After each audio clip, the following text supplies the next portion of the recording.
Yo les potos, c'est Kauzen. Aujourd'hui, vous l'avez vu dans le titre, nouvelle vidéo concernant les animés que j'ai lamentablement jeté à la poubelle, que j'ai tout simplement arrêté, étant donné que le premier épisode vous avait pas mal plu. Le disclaimer qui était en début d'épisode 1 est toujours valable ici, petit flashback. Cette vidéo n'a pas pour but de fournir des critiques poussées et constructives sur les animés évoqués, mais juste d'en parler tranquillou afin de répondre aux questionnements de certains. Bisous bisous. Mais avant d'entrer dans le vif du sujet, j'ai un petit truc à vous dire. J'ai été contacté pour parler d'un jeu mobile fort sympa, j'ai accepté pour les raisons évoquées dans ce tweet, bref ça va durer pile 1 minute à partir de maintenant, puis on attaquera le vif du sujet de cette vidéo. Let's go. Red Shadow Legends, un jeu de type RPG sorti il y a 3 mois seulement et qui compte déjà plus de 10 millions de téléchargements à travers le monde. Scénario incroyable, graphisme impressionnant, gameplay stratégique, bataille contre des méga boss et plus de 400 champions à obtenir et personnaliser. Perso, mon favori c'est celui-là, le gros vert. Regardez-moi ces détails, sérieusement. Ce qui est cool dans ce jeu, c'est qu'il y en a pour tous les goûts. Il y a ceux qui kiffent pour le scénar, d'autres pour les graphismes, d'autres pour collectionner les champions. Moi ce que je kiffe, c'est le mode campagne, parce qu'en PVP je me fais atomiser. Le jeu est gratuit, vous pouvez faire du PVP, des batailles dans des donjons contre des boss géants. Ce jeu est incroyable, mais je ne dois pas être le seul à penser ça, car avec 200 avis sur le Play Store, le jeu a quasi 5 étoiles en cotation. De plus, il grandit très vite, il y a des mises à jour constamment, et il y a un nouveau programme motivant pour les nouveaux joueurs, vous obtenez des récompenses quotidiennes pendant 90 jours. En vrai, j'avoue avoir joué un petit peu beaucoup au jeu, en même temps, normal, tu vas me dire, je suis payé pour le faire, et pour être tout à fait honnête, il est sympa. Le gameplay est cool, et pour un mec archi smart comme moi, le côté stratégique me comble. Bref, qu'attendez-vous, vous pouvez DL le jeu avec les liens qui sont dans la description pour recevoir notamment 50 000 pièces d'argent et un champion épique dans le cadre du programme nouveau joueur. Vous le savez probablement, mais l'humour est quelque chose d'assez subjectif en soi, et malheureusement, j'ai archi pas rigolé devant cet animé. J'apprécie le style graphique, il y a certes quelques petites scènes, quelques petites gags qui m'auront donné le sourire aux lèvres, mais globalement, si tu me mets devant un animé humoristique et que je ne rigole pas, il n'y a aucune chance que je le continue. Un petit peu comme AO Girl que j'ai drop après 2-3 épisodes parce que je trouvais que c'était un petit peu too much, l'humour était assez lourd et what the fuck, chose que je peux apprécier et qui peut me faire rigoler sur du très court terme, mais sur du long terme, une série de 12 voire même plus d'épisodes, il n'y a vraiment aucune chance que je la termine. C'est très rare ce genre d'animé qui arrive à me faire continuer avec un humour très what the fuck typique japonais, mis à part Saiki Kusuo no Psinan et 2-3 autres, franchement c'est très rare que je les continue.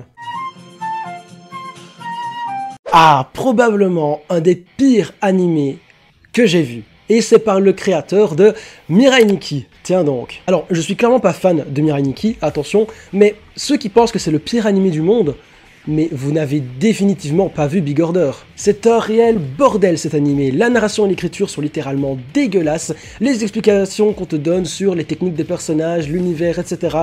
c'est soit incompréhensible, soit incohérent. Le personnage est aussi insupportable à mon sens que Yukiteru, le protagoniste de Mirai Nikki. On a une Yuno 2.0 mais en moins bien. Le système de pouvoir utilisé dans l'animé, c'est du gros repompage de Jojo Bizarre Aventure avec les stands, sauf que dire que c'est du Eco Plus, ce serait encore beaucoup trop gratifiant pour cet animé. La CGI et l'animation sont globalement à gerber. Non vraiment, je me demande si quelqu'un a réellement apprécié cet animé, parce que autant j'avais pu aller à la fin de Mirai Nikki, même si c'était clairement pas mon kiff, mais ça c'est juste impossible à regarder. Quand je critique très négativement un animé, j'ai l'habitude de vous dire d'aller vous forger votre propre avis dessus.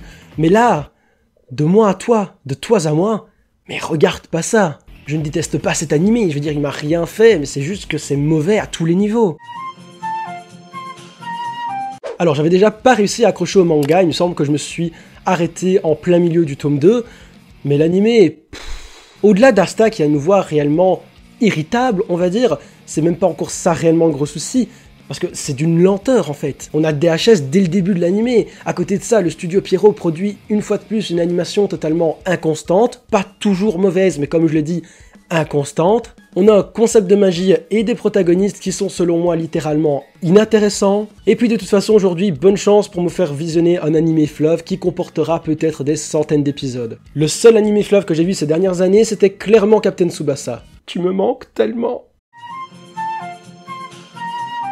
Le premier manga français à être adapté en animé, quel échec. Ça me désole d'avoir trouvé ça naze en animé parce que déjà, premièrement, je l'attendais tellement, et en plus, j'avais commencé le manga, et je trouvais ça cool. Mais déjà, l'animé, j'ai un énorme souci avec le style graphique qui, je trouve, ne colle pas du tout avec ce genre d'œuvre. Mais ça encore, limite, c'est pas trop grave. À côté de ça, on a des fillers dès les premiers épisodes, et punaise, pourquoi ? Les personnages, une fois de plus, ne me font ni chaud ni froid, sauf la sorcière du début de l'animé qu'on voit plus après 2 épisodes parce que le héros se casse. J'ai trouvé que l'animé était pas dynamique pour un sou, et je me suis littéralement fait chier dès les premiers épisodes, et punaise à quel moment t'es censé te faire chier dès le début de Shonen Neketsu? Ça ne doit jamais arriver. Pour ceux que ça intéresse, j'ai drop à l'épisode du poulpe, je pense que c'était l'épisode 7, c'est pas forcément très utile comme information, mais voilà, pour vous dire que c'est vraiment la goutte d'eau qui a fait déborder le vase. C'est typiquement le genre d'épisode qui peut me faire drop une série. Bon alors honnêtement j'ai commencé cet animé parce que j'avais vu Nanatsu no Taizai dans le titre et j'étais assez intrigué et je l'ai commencé sans avoir vu ni le synopsis ni la bande d'annonce. Grossière erreur, me diriez-vous. Parce que sans le savoir, je me suis lancé dans le visionnage d'un animé personnifiant les péchés capitaux par des personnages féminins aux poitrines défiant les lois de la gravité et très peu vêtures. Mais dès le premier ou deuxième épisode, je me suis rendu compte que les personnages tout comme l'intrigue étaient totalement inintéressants, que c'était juste des boobs pour des boobs. Alors clairement, si vous faites chier et que vous avez envie de ce genre d'animé, bah foncez parce que vous allez être servi, mais même en termes de ecchi, il y a clairement mieux à regarder.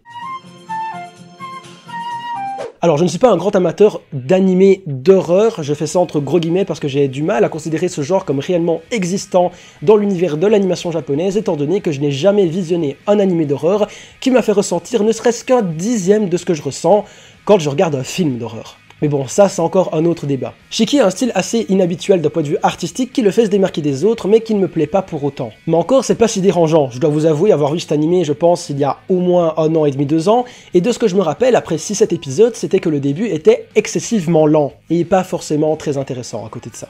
En revanche, d'un truc dont je ne me rappelle absolument pas, c'est des personnages. J'ai vraiment du mal avec ça, j'ai quasi aucun souvenir, du coup ni positif ni négatif. Bref, à côté de ça, si vous avez vraiment des animés d'horreur à me conseiller, je suis preneur, parce que j'ai jamais ressenti ne serait-ce une once de peur en regardant vraiment un animé de ce genre, donc franchement, tentez le coup, ça me ferait vraiment plaisir de voir que ce genre existe au sein de la Japanimation, ou au-delà qu'il existe, qu'il fonctionne. Non. Alors désolé à tous les fans de la licence Fate, je sais que cette licence est probablement bourrée de qualité, que Ufotable a fait un travail de malade, tout ce que tu veux, mais j'ai un blocage psychologique, je ne peux pas regarder Fate Zero. Je suis totalement démotivé depuis le jour où j'ai décidé de regarder le premier épisode et je me suis endormi après une vingtaine de minutes probablement. Je ne pense pas être le seul à avoir été rebuté après le premier épisode de Fate Zero, mais personnellement maintenant c'est clairement le blocage ultime, il n'y a plus moyen de me faire voir un épisode de Fate. C'est fini. Et fun fact, j'étais pas du tout fatigué à ce moment-là et c'est la première fois que je me suis endormi devant un animé d'ennui. De fatigue, je dis pas, ça m'est déjà arrivé, mais d'ennui, c'est la première fois. Lorsque j'ai vu cet animé en baladant sur MyAnimeList, étant donné que je recherchais un animé à voir pour le printemps 2018, je suis tombé sur un Magical Girl qui avait l'air extrêmement dark du nom de Magical Girl Sight. Étant donné que je revenais il y a moins d'1 an de mon visionnage de Madoka Magica, je me suis dit que ça pourrait être également une bonne surprise dans ce genre-là, étant donné que je l'avais encore peu exploré. Eh ben non. Déjà premièrement, le premier épisode est horrible à regarder, vraiment, on torture l'héroïne de 1000 façons possibles, et t'es juste en mode, s'il vous plaît, arrêtez. Mais découle de cela, du fait qu'on maltraite à crever l'héroïne, un énorme problème qui m'a clairement bloqué dans mon visionnage, c'est qu'on te force à avoir certains sentiments envers tel ou tel personnage. On ne te donne pas le choix en fait, tant c'est forcé, tu es obligé de détester les personnes qui bullient l'héroïne, tu es obligé d'avoir de l'empathie pour elle, et j'adore me forger mon propre avis sur tel ou tel personnage, mais dans cet animé c'est littéralement impossible, tant les sentiments, on te force à les avoir. Et malgré une utilisation des pouvoirs que je trouvais assez originale, j'ai trouvé l'intrigue très peu intéressante et de voir du dark pour du dark au final. J'ai vraiment l'impression qu'on est dans une vague où il y a plus d'animés Magical Girl dark qui, entre guillemets, déconstruisent les codes du genre comme l'a fait Madoka Magica, plutôt que d'animer Magical Girl classique. Ça marche pas mal depuis Madoka Magica, et avec cet animé, j'ai eu l'impression que c'était clairement, bon, les gars, on va surfer sur la vague, et puis c'est tout. Sauf que ça ne marche malheureusement pas, c'est pas impossible que je termine mon visionnage un jour ou l'autre, parce qu'il y avait quand même quelques petits points positifs dans cet animé, mais malheureusement, là, c'est un drop. Alors les gars, j'adore One Piece, vraiment, je surkiffe One Piece. Si on devait me demander les œuvres dans le monde qui m'ont le plus marqué, qui m'ont le plus forgé, qui m'ont le plus plu, franchement One Piece il serait inclassable. Je pourrais même pas le classer tant...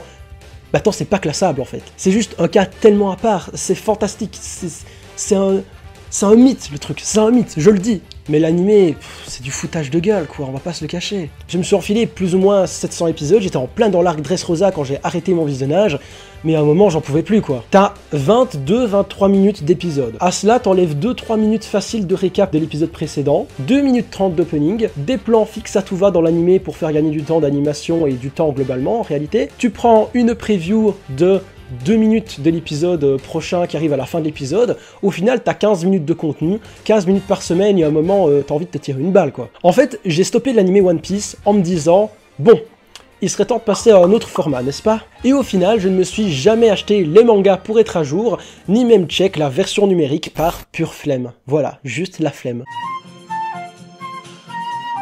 Bon, un dernier truc que j'ai drop pour terminer en beauté. Bon oui, certes, il y a Boruto, mais j'en ai déjà parlé précédemment sur la chaîne, on va pas en revenir parce que je l'ai arrêté pour des raisons qui sont selon moi très évidentes. Mais un autre truc que j'ai pas réussi à finir, c'est Naruto. Ou plutôt Naruto Shippuden, parce que faut pas déconner, la première partie, c'est pure masterpiece, et ceux qui pensent le contraire, vraiment, mais je les zouk. Enfin si, j'ai vu la fin de Naruto, je sais à quoi ça ressemble, etc. J'ai check vite fait en animé, mais j'ai passé 20 épisodes, parce que bon, la Grande Guerre Ninja, ça allait 5 minutes. Je vais pas revenir sur le débat, je pense que tout le monde sait pourquoi les gens qui ont drop Naruto l'ont arrêté, surtout quand c'est en plein milieu de la Grande Guerre que ça arrivait. Une descente aux enfers, hein, comme disent certains. Mais voilà, personnellement, malgré tout l'amour que j'ai pour Naruto, j'ai vraiment pas su terminer ça, et c'est très dommage, je suis très déçu. C'était d'une médiocrité inégalable, alors que pourtant la première partie, je pourrais me la remater quand je veux, tant ça me rappelle des bons souvenirs et tant c'était juste génial. Et aujourd'hui, petite confidence, c'est que j'ai beaucoup de mal à regarder, à me lancer ou à même continuer le visionnage de longs animés,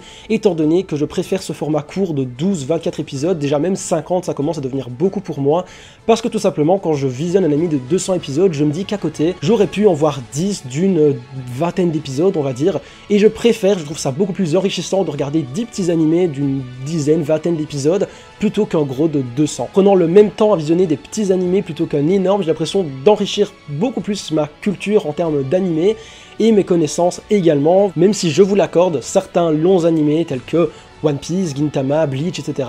peuvent vraiment valoir le détour, tant ce sont des œuvres monumentales qui ont marqué, qui sont réellement des classiques.